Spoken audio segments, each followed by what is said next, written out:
Hello and welcome. You are listening to WomenOnline.bd, the podcast about the digital lives of women in Bangladesh. This is our very first episode where we are diving into the good, the bad, the ugly, and everything else in between. From empowerment to exploitation, creativity to harassment, we want to unpack how women navigate the digital world and how they're creating their own forms of resistance along the way. I am one of your hosts, Shaveena Anam. I am an aspiring journalist and lifelong feminist. I'm Katerina Dawn from Sister Library Dhaka. This podcast came about because of an incident. Last year, a short clip of our friend went viral. She wasn't doing much in the video, just standing around in a crowd, unaware she was being filmed. And that random little video had thousands of views and likes and countless negative and sexist comments about her appearance, mostly from men. She was left feeling very violated and disturbed. So to understand what could be done and learn how we can better protect ourselves, we started to study and engage in discussions around digital safety. In the process, we became more and more curious about how women navigate digital Bangladesh. Over the past several months, the two of us, along with 3 other women, spent a lot of our spare time intentionally scrolling through Facebook, Instagram, and TikTok. We've been clicking outside of our algorithms, scanning comment sections. We also interviewed a few researchers, creators, activists, whose voices you'll be hearing throughout this episode. And we have seen some weird things. We discovered a digital landscape that is vibrant, chaotic, creative, and quite disgusting and vicious. And we don't want to blame the technology. It's not evil or good. Technology simply amplifies already existing conditions. Bangladesh Online is extra, enthusiastic, populated, dynamic, political, polemical, and unfortunately, misogynistic. On and offline, it takes very little to take a woman down. And gender-based violence disproportionately targets women who are outspoken, queer, indigenous, politically active, or just visible at the wrong moment. We learned that, unfortunately, there is little to be done at the systems level, but we can protect ourselves with knowledge and by building strong solidarity groups. Hey, but we also saw a lot of joy and resistance. That's true. The internet definitely shows us how much things have changed. Women are fighting back with humor, with solidarity, with screenshots as weapons, with private groups that are building communities built on curiosity and care. So amidst all this misogyny, surveillance, reaction videos, voyeur content, we are watching women starting businesses, creating art, building communities, providing education. There's a whole world of virtual sisterhood. So today we want to talk about all of that, the violence, the pushback, the dangers, and the possibilities. And by looking closer at the experiences of women online, calling out bad behavior, and celebrating success, we hope to raise the bar for what is acceptable online. Welcome to WomenOnline.bd, and happy listening. WomenOnline.bd, exploring the good, the bad, and the uncanny experiences of women in Bangladesh. While the internet is, of course, this weird and wonderful space for exploration, connection, cat videos, and memes, it has also become a very dangerous hunting ground for women all over the world. Digital abuse is one of the fastest growing forms of gender-based violence. Recent reports show that technology-facilitated violence now affects between 16 to 58% women worldwide. Women are grappling with trolling, leaking of private photos, revenge porn, rape and death threats. And now, new technologies like AI are making things much worse. Now we're having to deal with bots and coordinated attacks and deepfakes. And this abuse, doesn't just stay online. It has real-world consequences on women's lives. It can shatter mental health, destroy relationships and careers and reputations in seconds. This has already been an unfortunate reality for many women in Bangladesh. A lot of the women that we spoke to had said they are used to it, that they're used to being abused in the comment sections and getting inappropriate DMs and dick pics. But in the last year or so, Bangladesh has been grappling with a post-revolution moment, and we have seen a very visible increase in this online violence. In a lot of cases, the online violence has spilled into real life. Catcalling ke bere geche, and so many women shared their experience. Just in a week, so many things changed, and এরপর তো অনেক বড় বড় violence এর ঘটনা আমাদের সামনে আসলো. 2019 সালে 100 women were killed in Bangladesh. 2020 saw 1,000 women killed, and 2021 saw 2,000 women killed. 2022 saw 1,000 women killed, and 2023 saw 2,000 women killed. That was the voice of content creator Maisha Mahjabeen Priooty. She had put up a public status around late September 2024, asking women if catcalling on the streets had increased. It had 5,000 impressions and was shared 2,500 times, and hundreds of women were in the comment section saying yes, they had recently faced catcalling and harassment on the streets.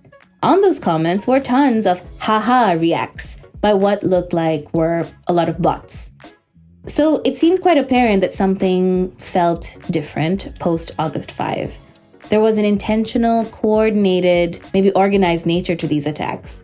Context for anyone who may not be aware, in July 2024, Bangladesh experienced a real revolution led by a student movement that ousted the government. It was a dangerous time.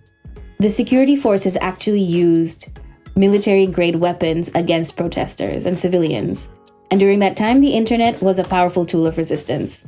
The students were using it to communicate, to organize, share live incidents much quicker than traditional media could. They were even organizing study sessions online. The government became so scared of the internet and social media that they shut it down for around a week. Women were very visible during these protests, both online and offline. There were videos of them giving slogans, leading marches. They were called Queen and Baghini. Their courage was viral. But fast forward to post-August 5th. The tone has flipped. Those same voices, once celebrated, are now being heavily trolled. A lot of the women that I could see on my feed constantly have basically disappeared. And it doesn't really feel accidental. It feels like they were pushed out. To me, it looks like there are organized groups who are targeting these women first, and then the internet just joins the dog pile. Do you remember what happened to Farzana Shiti? Oh yeah, it was quite uncanny and absurd. Farzana was one of those queens of July 2024. She was at the forefront of the student movement. There were daily videos of her shouting slogans and standing up to armed authority. Social media showered her with praise for her courage and passion. And then, less than 20 days after the end of the protests, she went viral again. Okay, তাইলে এবার আমি বলি তো wait আমরা জানি থানাও Bangladesh army প্রথম 4 ঘন্টা কই ছিল আচ্ছা কই তাল জিতেছিল কেন তাহলে পুলিশ দিল In this video, Shiti is yelling at an army officer yet again. But this time, the nature of the comments was very different. Farzana was no longer hailed a queen, but a traitor, a beadob, even a whore. Every aspect of her appearance, from the tone of her voice to the color of her skin to how she wore her shari, was dissected in aggressive personal sexual attacks, spread in the comment sections. The trolling went viral. Memes, parody videos, even other female influencers dressing like her and mocking her. Dozens of fake pages in her name popped up overnight. The post had so much engagement that even brands chipped in to advertise their cotton sharis in the mix of rape threats and curses. It was like watching misogyny and capitalism having a baby. And what happened was that a rapist had been caught on campus. The students, along with the survivor, had taken him to the nearest police station, where there was a heated debate about filing the case, and the army had gotten involved. In the video, you can see that there's a lot of people in the room. There's noise, there's chaos, and Shiti is seen trying to manage the situation and facing off against an officer. What changed for Farzana to warrant the hate? She was the same woman doing the same thing, demanding justice with passion. What changed was her function. During July, her anger was politically convenient, but the moment Farzana shifted from being a symbol of a public movement to being a woman defending another woman, she stopped being useful and started being an unruly woman who deserves punishment. So I do believe Shiti and other women like her have been deliberately targeted. I've been paying attention to the visible cues, timing, repeated phrases, recycled memes, and I'm seeing this copy-paste script recycling hate all across social media. And I'm noticing that mostly they are on content and news that's around women's rights, especially political rights, anything about violence against minority and indigenous communities, and anything to do with the LGBTQI community. These comments are targeting their characters, their bodies. They're calling the indigenous and minority people terrorists and separatists and Indian agents, and they're largely weaponizing religion against the LGBTQI community. I imagine there's a command center somewhere, a Telegram group, Discord server, where someone is handing out these scripts and templates to push certain narratives. And then hundreds of accounts, maybe not even real people, are deploying them at the exact same time. I do think this strategy is working because mainstream media is being very careful and self-censoring when talking about some of these issues. This prevalence of narratives is something that fact-checker Minhaj Aman also mentioned. Our landscape seems to be dominated by narratives, not information. The difference being that narratives can't be verified, and they are used a lot in attacks against minority groups, like you mentioned.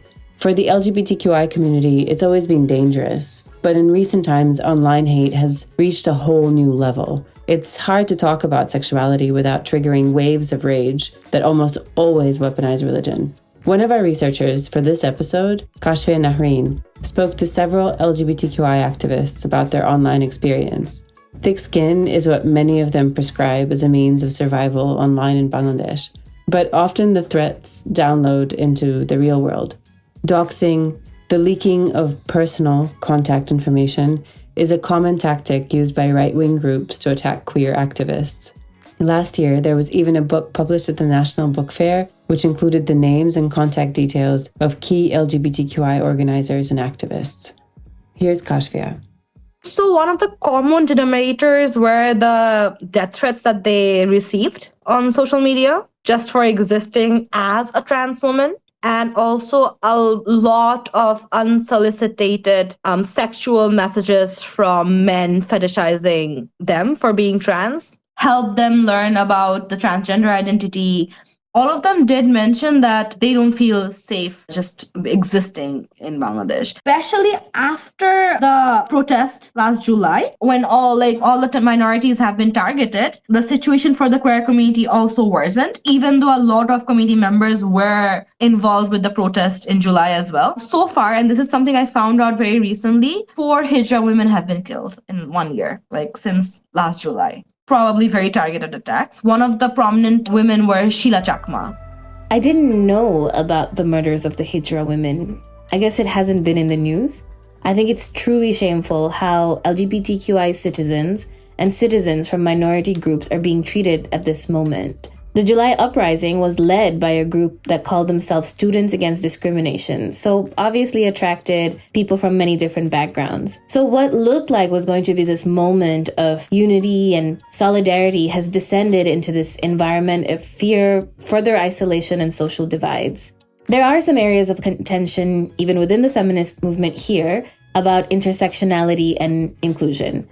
And I think it's really important for us to have a lot of nuanced conversations around sex, sexuality, and gender. Like, what does it mean to identify as a woman? What does womanhood mean to each person? What does gender as a social construct or gender on a spectrum even mean? The internet has gifted us with a lot of language and concepts, but I can see why it might feel uncomfortable or confusing or even scary to some. And these conversations require patient listening and the ability to challenge our preconceived notions.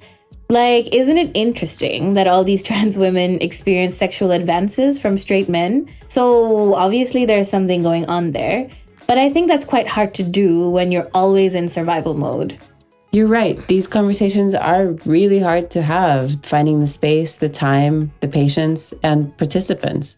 There was an attempt in May to have this women's march that brought all these various communities together. The Moitri Jatra Women's March was an independent counter-movement to the growing anti-feminist sentiments that had been spreading across Bangladesh. The organizers used social media to spread slogans, share political art, mobilize communities, and raise funds. The day itself was beautiful and festive, with representation from various different communities and backgrounds. The energy, the solidarity, the sense of safety was amazing. I felt so safe and powerful being there. But as soon as that march ended, the online backlash hit. These memes and trolls came in hordes. It became very clear that some parties were deliberately trying to target women to delegitimize this movement and any attempt to bring us together. They singled out women in more bold outfits or sleeveless blouses, trans women and indigenous women, women who were plus size or dark skinned. They purposely took unflattering images and made them go viral. And the comment sections were full of the most vile, sexually aggressive, demeaning language. Slut shaming, fat shaming, colorism, you name it, it was all on display. Their favorite insult is shahbagi, which can mean a slur or a compliment depending on who is using it.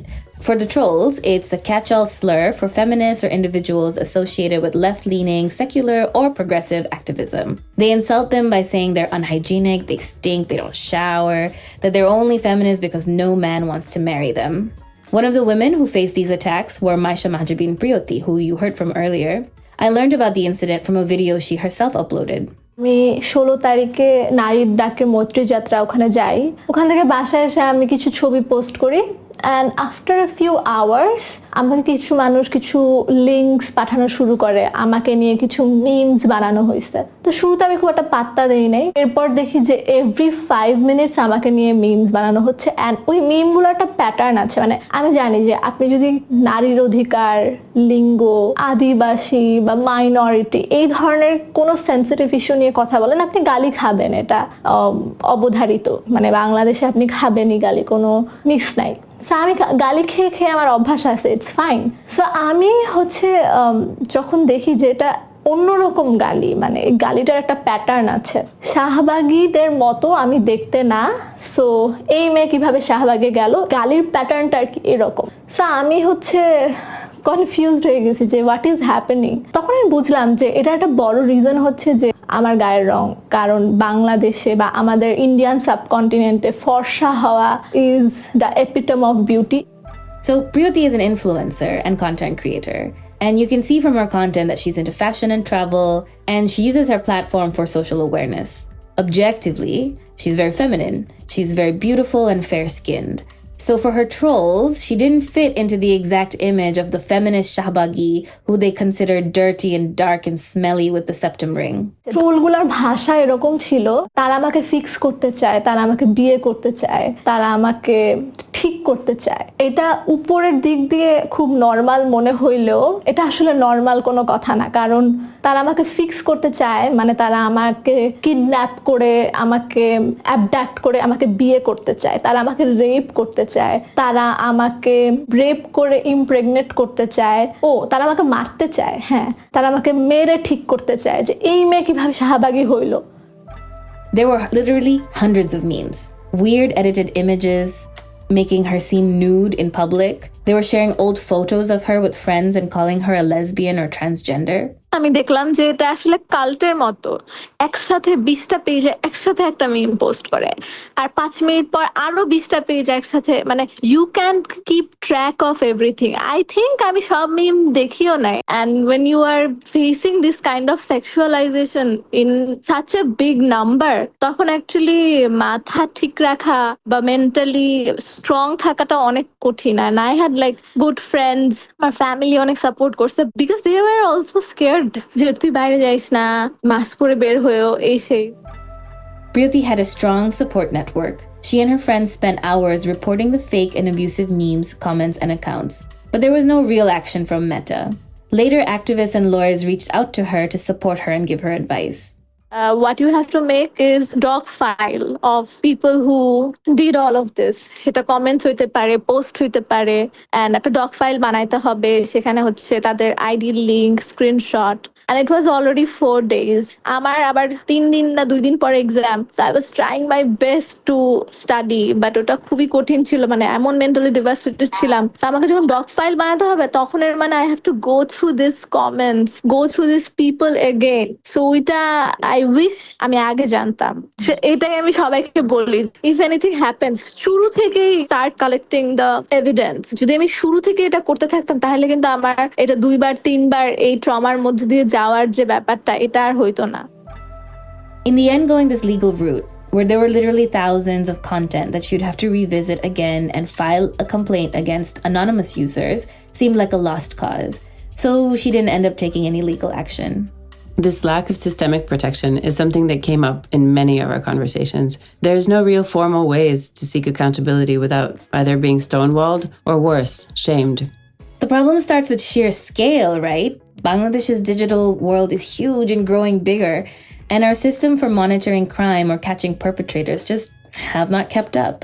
As of January 2025, internet penetration has reached about 44.5%. So that's nearly 77 million people who are online. The phone is now everyone's personal gateways to politics and culture. So imagine in this society that was already patriarchal and misogynistic, all these people suddenly have a lot of access to each other and to information that they don't fully understand. So it's very hard to understand exactly who might be behind these online attacks. Pages and groups pose as one political party while being run by an opposing political party. There is coded meaning through slang, Banglish, Bangla, misspellings, and relational insults. Whatever our existing frameworks or keyword filters, they're more modeled for Western users, so they're not really applicable to us. To document gendered abuse in the January 2024 elections, an organization called the Tech Global Institute ran a major investigation called From Homophobia to Assault, where they analyzed almost 25,000 Facebook posts to understand gendered disinformation. Here is another one of our researchers, Afia Jahin, talking about the challenges of that research. And the thing with sort of researching this kind of thing in Bangladesh is that, and I'll come to this later, but language is a big thing. So there was no existing criteria for what constitutes a gendered attack in Bangladesh. For example, just calling someone shomokami or homosexual is, innocent in itself, maybe, like say in a global north country, but in Bangladesh, means something. It means something derogatory. So because those contexts are missing and that research was missing, this happened to be a very much human-led study. I think about 70% had sexual innuendos which were unfounded, such as accusing mostly a female politician of being a prostitute or having sex tapes, and sort of comparing them to any specific porn stars. And about 18%, 19% of those posts were attacking specific individuals as politicians, religious beliefs, ethnicity, or sexual orientation. And 10% of them were about behavioral attacks, such as like someone being an alcoholic or someone, partying too much, late night partying is the term. Sort of gathered this cluster of keywords that we found were used most. And the three words, I think, which were used the most were shomokami, ashlil, and lompot. Other words were nari, kelenkari, noshtami, bichhana, porn, hotel, choritrohin, kulangar, যৌন উত্তেজক, গোপন video, Mia Khalifa. Now, a few of these words, I think, nari or bichhana or hotel, that's where you need the context of when you use these words in an attack, what that implies in the Bangladeshi cultures, the Bangladeshi political context. The report found that there was a disproportionate level of attacks on women politicians from opposition parties, and this abuse mainly went after their character. We're seeing this play out real time right now with various women who are entering the political field, like with Tasnim Jara, who will be standing in the upcoming elections from the National Citizen Party, the new political party.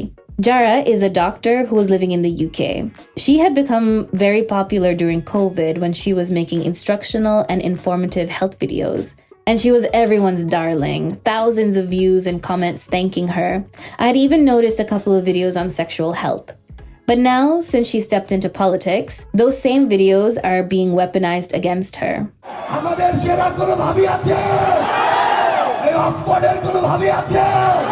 আরে ভাবি আছে মানে ভাবি থাকবে না কেন ভাবি শুধু কাট কাবাইতেছে In that reel, this man is using a moment from her campaign and then showing an AI-generated image where she's dressed like a prostitute in a very revealing shari. A shirtless man is standing by the bed. I have seen many other AI-generated, very sexualized images of her. There are even people using her likeness to sell vitamins and supplements. It's like stepping into politics suddenly made her everybody else's property. You're right. Women are treated like they are everybody's property. This kind of image appropriation is part of a larger trend of using women's images online for monetized smear campaigns, or just to make money. While activists and women in power or standing close to power are clear targets, this happens to regular women too. Any woman is potential clickbait, and images are a form of currency.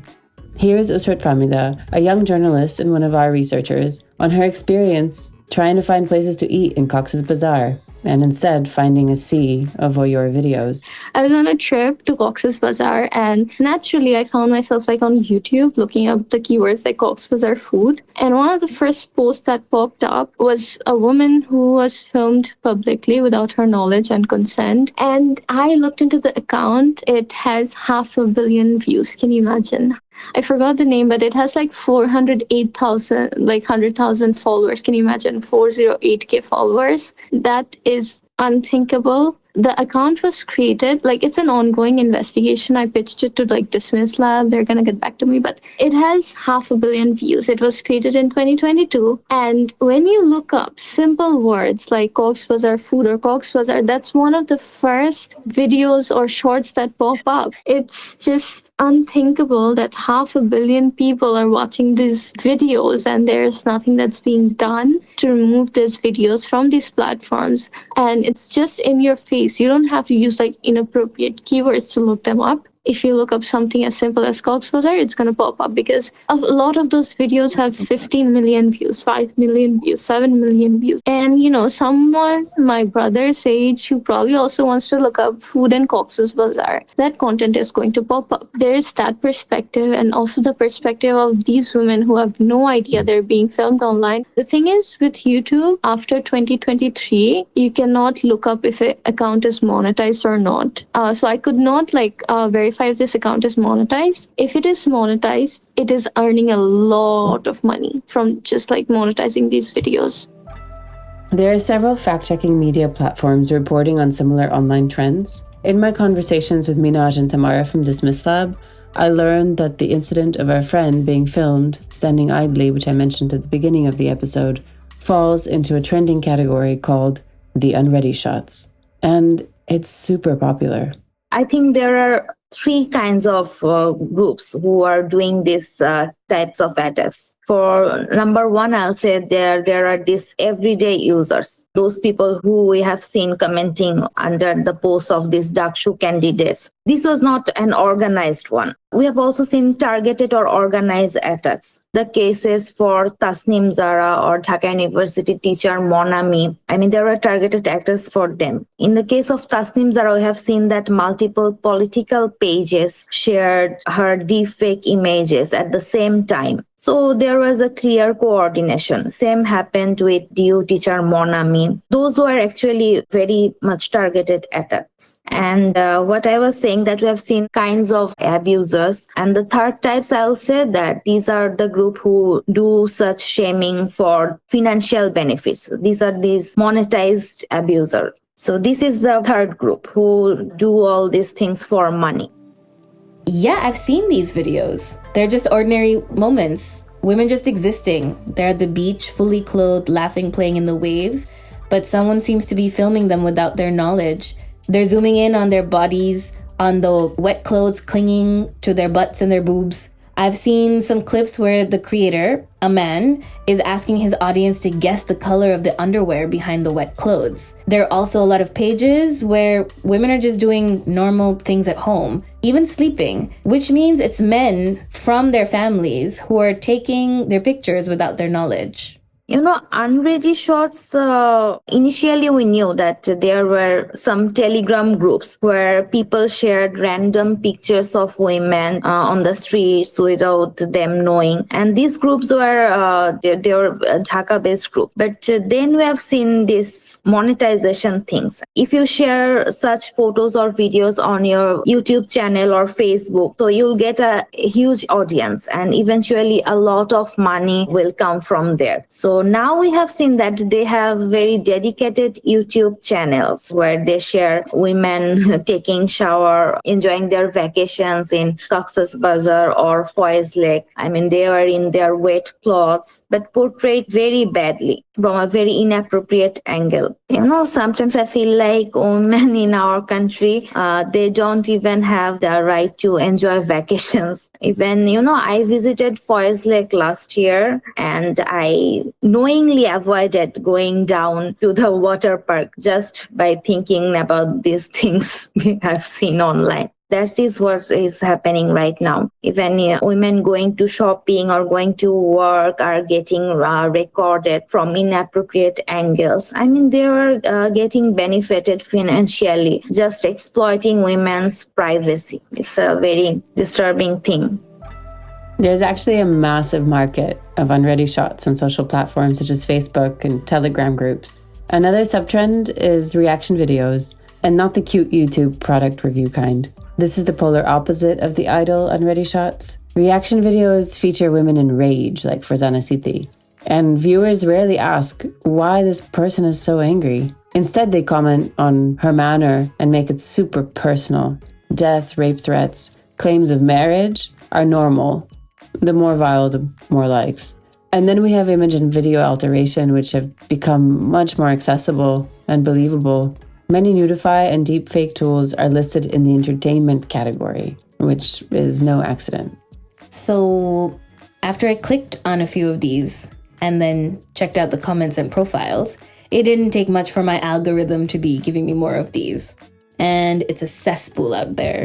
বাইরে ভাই এটা আবার কোন স্কুলের কোন class এই যে দেখেন তো তারা স্কুল ফাঁকি দিয়ে এখন জঙ্গলে আসছে তারা কি জঙ্গলে ক্লাস করতে আসছে না এখানে মঙ্গল করার জন্য আসছে বুঝে থাকলে কমেন্ট বক্সে জানিয়ে যাবেন অধিকাংশ প্রবাসীর বউরাই কিন্তু স্বামীর হক নষ্ট করে দেখুন এই মেয়েটার স্বামী থাকে প্রবাসে আর সেই সুযোগে তার পরকীয়া প্রেমিককে ঘরে ডেকে এনে স্বামীর হকটা কিভাবে নষ্ট করতেছে আপনারা এই ভিডিওটা সর্বোচ্চ শেয়ার করে দিবেন গাইজ রাস্তাটা অন্ধকার হয়ে গেছে যার কারণে সোনামণি সামনের দুটো হেডলাইট জ্বালিয়ে দিছে যাতে রাস্তাটা পরিষ্কার দেখা যায় There are videos of people busting affairs. So a group of people barging into a home, shining a torchlight, beating up a couple who are engaging in extramarital affairs.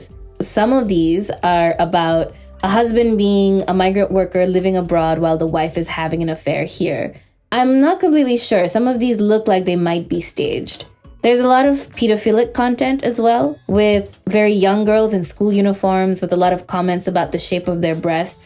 There seems to be these videos of young people engaging in some intimate activities and a voiceover that's warning parents about what their girls are doing in school. A lot of these questionable content are created and shared by teenagers themselves. Social media etiquette and culture in Bangladesh has a very low bar of what's acceptable and what's safe. Now, Bangladesh has been a top Facebook user for many years now. There are more than 69 million accounts, which is basically everybody that has access to the internet here. More than 65% of Facebook accounts are male. And now TikTok is exploding. Bangladesh is a top 10 TikToker globally, with around 45 million users. Now, TikTok in Bangladesh operates on shock value. Most of it is soft porn. Couples in bed rubbing feet, girls in niqab dancing, kinky chiropractors, and breastfeeding AI models. While there's a ton of AI-generated content that blends religion and erotica, there's also a lot of scripted skits. One type of content which is particularly confusing is the Sheikh maid seduction scenes where a man in a kafaya is chasing a woman around the house while she's trying to clean. And then he finally topples her, and that's where the video ends. The women are sometimes covering their face, sometimes not, but the man always is. Oh, I've seen maybe one or two of those Sheikh videos as well. I thought they were made by women to warn other women about the possible dangers of working in the Middle East. No, I think they have serve a very different purpose, quite the opposite. But TikTok is confusing. And unfortunately, young women fall into the trap of creating viral content with the promise of getting rich and famous, only to find themselves blackmailed or worse. During COVID, human trafficking rings were using TikTok to lure girls with the promise of TikTok stardom. So I'm a big believer of people doing what they want with their platforms. But there are a lot of women who are creating content that is feeding this beast, and I do worry about them. They are behaving really dangerous online. They're exposing a bit too much of themselves, who they are, where they live. They're making the kind of content that they think will bring them more attention and views and likes. I think we definitely need to study this psychology. And there definitely is sex being sold over social media. In many videos, there are women dancing, and then there are calls to join a Telegram group in the comment section. I haven't really had the courage to click on those. You know, there really is a serious need for digital literacy and understanding of these larger consequences. I don't know, what I'm seeing is people aren't really thinking about consequences. They're thinking about instant rewards. I'm hopeful, though, that eventually we will have a lot of quality edutainment on TikTok. It could really fill in where the education system is failing. We exist between these two polar opposites. There's either no accountability online or drastic moral policing. I'm not sure if you've seen this other kind of content, and it's not overtly violent. They're created by professional women. The quality of these videos are quite high. They might be doctors or life coaches, and they're critiquing feminism and how women's independence and agency might have created more rifts in society. My body, my life, my rule. শুধুমাত্র তোমার শরীর তুমি যেভাবে ইচ্ছা ব্যবহার করবে এটা কখনো হতে পারে না। বাংলাদেশের বিভিন্ন ইউনিভার্সিটির বহু নারী শিক্ষার্থীর কাছে এখন সবচেয়ে পপুলার এবং কনভেনিয়েন্ট পেশার নাম হচ্ছে পতিতাবৃত্তি বা প্রস্টিটিউশন। 12 জায়গায় মুখ দেওয়া নারী কখনো এক পুরুষের হয় না। এদের ভালোবাসা শুধুমাত্র হরমোনের উত্তেজনা। A lot of these creators I have seen are in hijab, which may or may not mean anything, but there's definitely a moral superiority in their tone. And while their language is more refined and their content is more contextualized, they add to this environment of misogyny. Essentially, they're signaling to trolls that it's justified to attack a certain kind of woman. It's all a bit overwhelming. We've got coordinated attacks and random perverts, AI-generated deepfakes, and profit-driven misogyny. What can we do? We first look towards the platforms like Meta or YouTube. What really needs to happen is for these platforms to invest in not just hiring more people in content moderation from varying global south countries who can actually sort of help shape these policies, while also listening to the work of policy labs such as Tech Global Institute when we are sort of highlighting that, hey, this is how you need to moderate this content, but also to branch out and actually have operations in these countries with local actors who can help on the ground to govern this content that is abusive, to take it down or take whatever action that is needed to protect users from these gendered attacks. These attacks, their sexuality, their religion, their ethnicity. Yeah, I am a little skeptical about social media platforms ever really taking this problem too seriously. Because they benefit off this, don't they? It's really not in their interest. So I would say that the governments of each country really should take it more seriously and develop laws and processes that can actually ensure safety and accountability. Social media, the internet is, unfortunately, it is real life. And I think also that these attacks that happen against women, whether they're being bullied, whether it's revenge porn, whether it's doxing, no matter the degree of the attack, these also need to be treated as real attacks, especially in the global south. This needs to happen not just from the part of internet platforms, but also in our laws such as the newest cyber security ordinance, the personal data protection ordinance. These need to stop being so broad in terms of their definitions of what constitutes abuse online. These need to be very nuanced, very detailed, need to have a lot of cultural context when defining what is an attack in order for them to actually be useful to citizens who want to employ these laws to protect themselves, which we should be able to do. And I think, again, it's not just internet platforms' responsibility. Yes, it is, because their biggest user base comes out of the global south, but it is also the responsibility of the state to really prioritize safety. But we can't just wait for governments to figure it out. They're slow, and the internet is not. So in my conversation with Usrat, this came up, this cynicism about platforms taking responsibility or governments stepping in. She spoke about her personal decision to take the responsibility of learning and teaching digital literacy and safer behavior to others. And it's a huge topic. I mean, it doesn't just mean using the internet. There's ethics, privacy, media literacy, and there's a critical need for this kind of education, even for digital natives. where platforms aren't going to protect my younger cousins or my brother. So we need to advocate for like better policies. And on top of it, I think our responsibility is making sure that my brother knows proper social media etiquette. My responsibility is like making it known to him that whatever he posts online has an impact. So he should be careful about what he posts. And especially for the younger generation, I think we as adults have the responsibility to teach them social media etiquettes. And in institutions, it should be like mandatory to have like some sort of social media etiquette and being online course, and especially with a very gendered aspect. I know a lot of my friends who were harassed at a very young age, just being online, and it put them in very vulnerable spaces. And if they had known better, they probably would have navigated it better, but they didn't know. It was like very uncharted territory. And I think as digital natives, since we know better, what we can do is like impart that knowledge to the younger generation. We should teach everyone that you should navigate the internet space in a way without ending up on the wrong side of it, not causing harm to yourself and others. It was insightful to hear her reflecting on privacy and responsible sharing.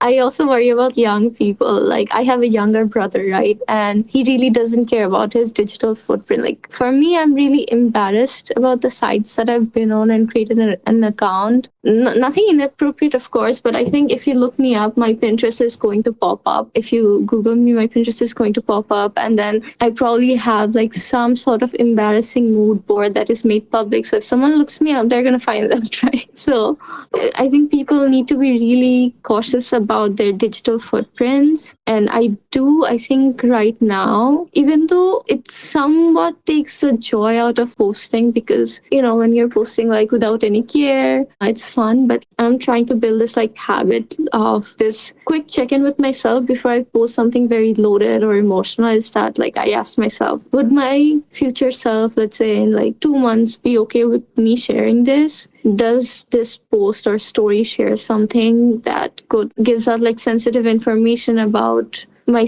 personal life in the hands of someone who wants to like misuse it? It could cause trouble for me. So I do that. I ask myself that question, and like then I ask myself, like, do I really need to share this right now? Like, am I sharing it? Like, does this have a strong message? Like, does this add any value? Or like I'm sharing it to be validated by the likes or the shares on Instagram, right? Because a lot of our motivation to post on social media platforms can be the likes, the shares, right? So if I'm not sure, I tell myself, okay, I don't have to post it. I'll sleep on it and post later. So that's something that I do.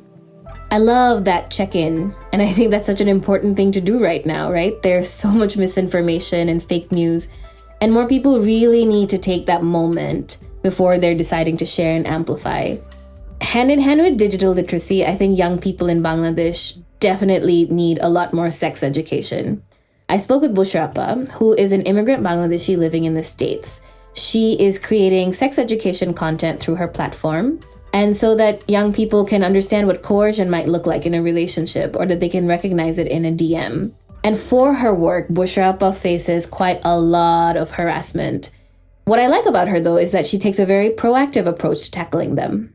Just talking about pornography, people have unhealthy views of sex. So they assume that all sex is taboo. People will assume that anyone who talks about sex of any kind is nice. They'll comment, "Nice try, Diddy." They'll assume that you're a predator. They'll assume that there's something inherently wrong with you because sex can only be pornography, which is not the case at all. The conversations about sex is about health. It's about reproductive health. It's about sexually transmitted diseases, how to have safe sex. And, unfortunately, what happened was there was an account that I highlighted on my page because they had posted young girls' nudes. And they had suggested that this was a bully and she deserved it. I don't care what anyone has ever done. I will never support revenge pornography and posting someone's nudes, particularly a minor, because that is child pornography. So I reported that page. And I guess because that was some sort of bully gang, another bully gang then targeted me because they are their friends. And, ultimately what I realized is that this is a group of teens who have never met each other. They talk to each other on Discord. I looked at what they all look like. I'm probably physically bigger than most of them. And, what they do is they probably do not have strong friend circles. They have a sense of community in this group. To them, I'm the bad guy because I'm talking about sex and sex education and I must be a prostitute, right?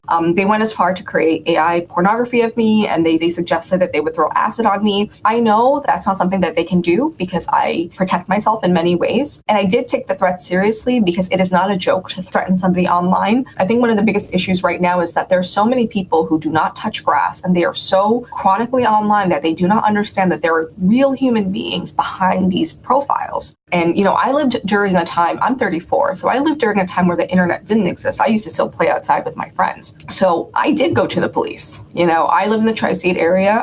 I went to my local precinct. I submitted all of their usernames. I live in the United States, so I am comfortable sharing that. So the Federal Bureau of Investigation actually has a cybersecurity page where you could submit usernames that need to be profiled and need to be investigated. I submitted all of their usernames. I also reached out to the local police precincts of the towns that they're in. One individual was from Canada. I messaged them. One person was from either Rio de Janeiro or Sao Paulo in Brazil. I reached out to their local police precincts, and I messaged all of the police precincts in Dhaka. I will say I was most disappointed by the response of the Dhaka police because they didn't respond to any of my inquiries, which is not surprising to me. And I think that's one of the biggest reasons sexual violence also continues to proliferate in Bangladesh. Women are not sex objects. We are human beings with thoughts, with feelings, with our own autonomy. And it's really important to push this narrative that the shame that we put on women and girls for being victims of rape, it needs to be shown onto the men. And something, I don't know if you've noticed this, but most recently, something that I've been doing is when a rapist has been caught, I'll plaster his face on my social media because I want people to know what a rapist looks like. People assume that a rapist is just a scary monster looking person. No, rapist can be your dad, a rapist can be your brother, it could be your uncle, it could be your friends. And I think in this whole conversation, the reason why sexual violence still exists to the point that it does is because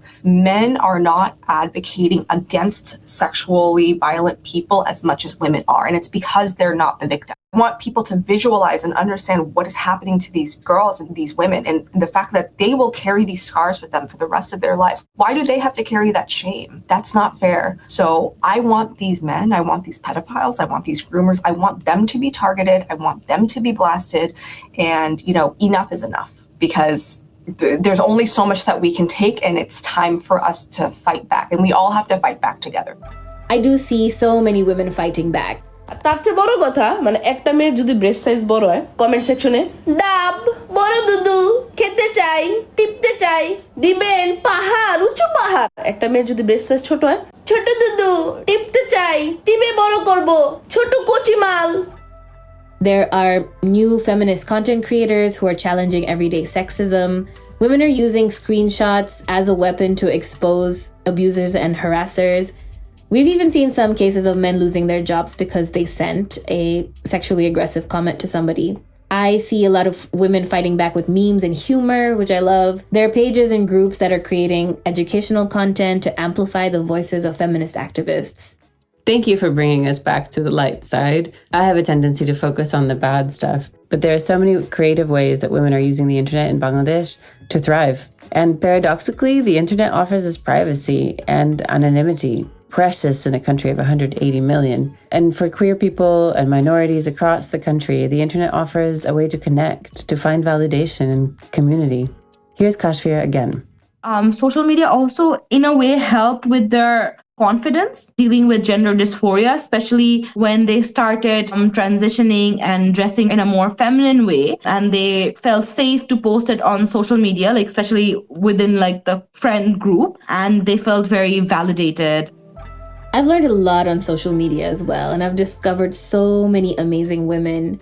There are the fitness girlies, there's content creators, there's comedians, educators, food bloggers. They're all carving out their own spaces in their own way.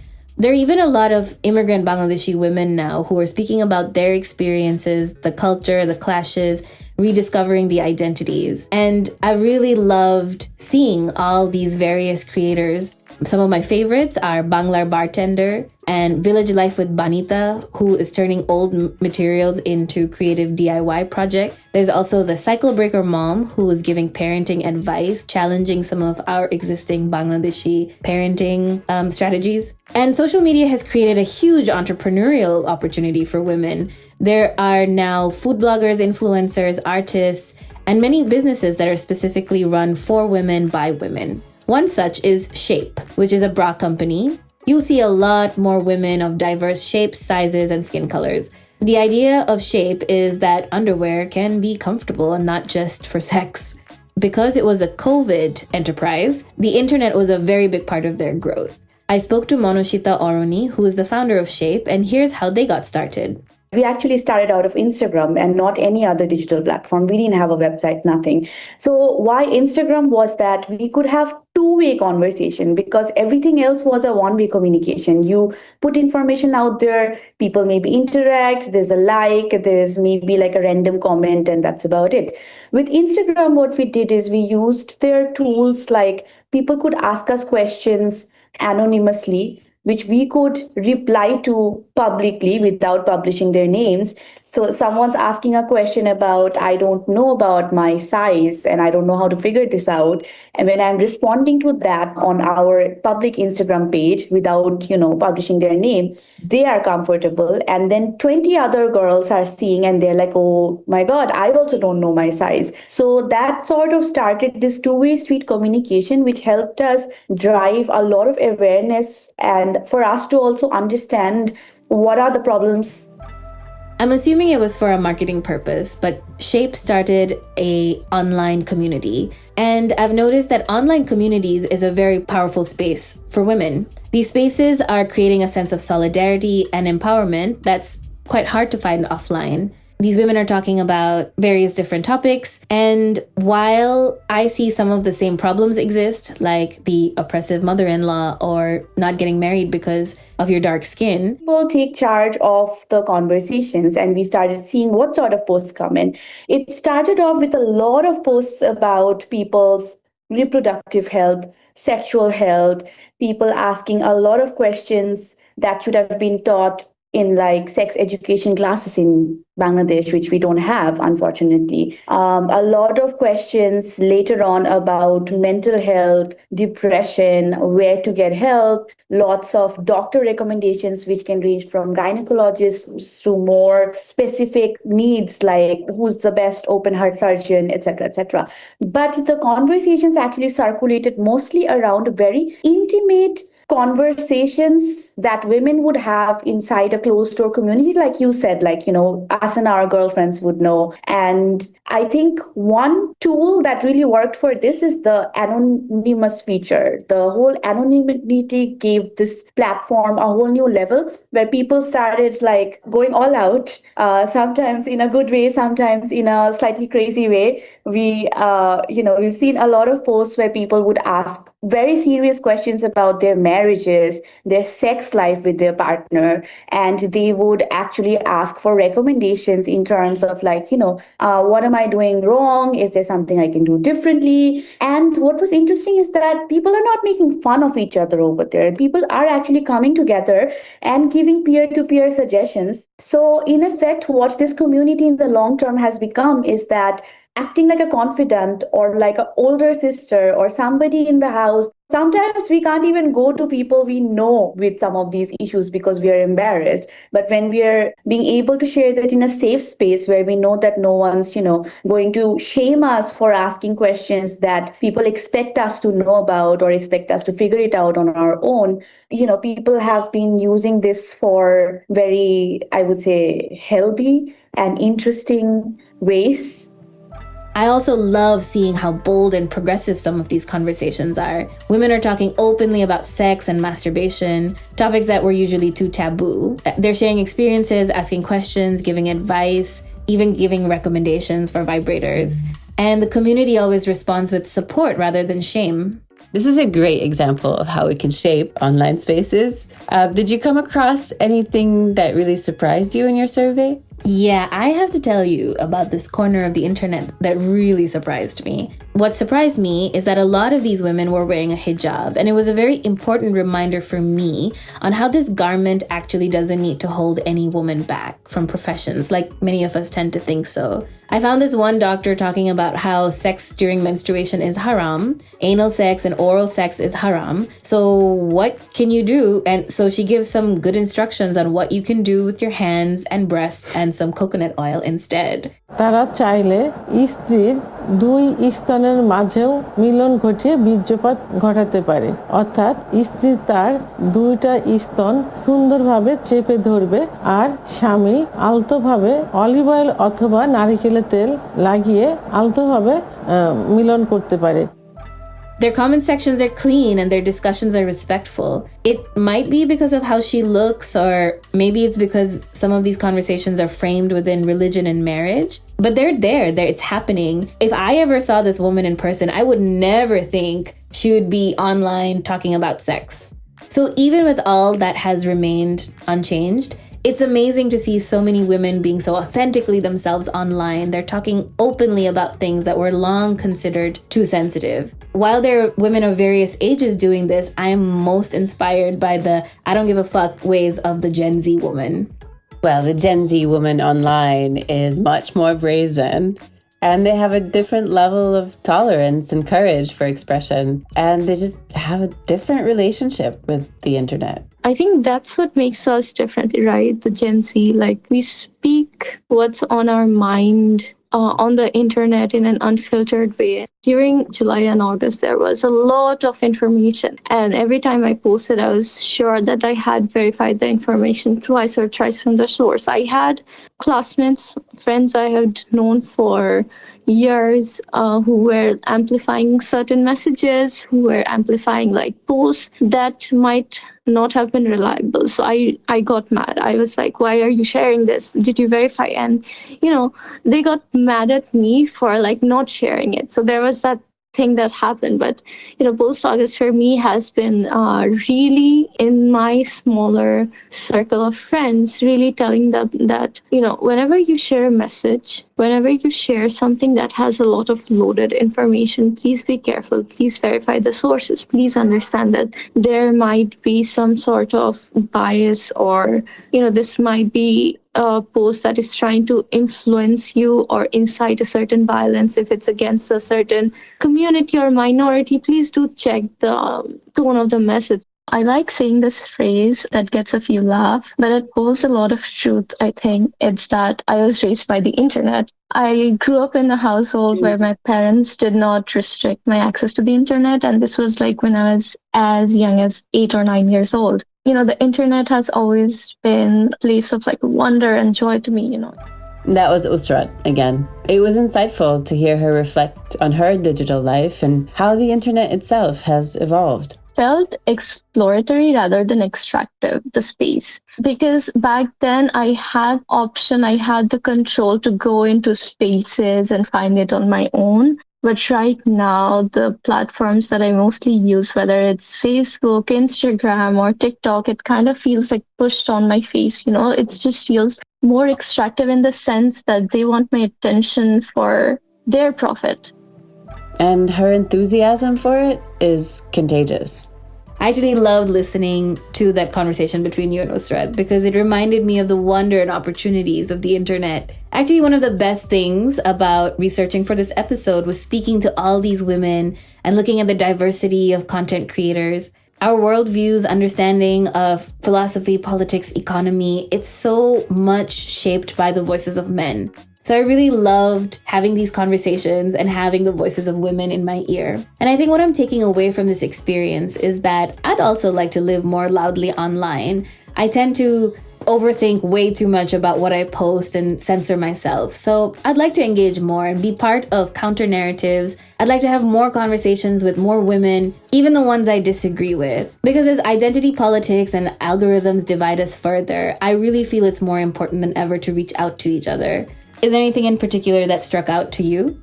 Throughout this, I thought a lot about how the IRL is amplified and mutated online. You see it on the street a lot and in buses. This sign that says, Mobile may noshta korbe, meaning the mobile will ruin a girl. And that's just a digital version of the tanana, or a movement restraint. So much of the bad sexist behavior that we're used to in the world is uploaded and magnified online, takes new shape.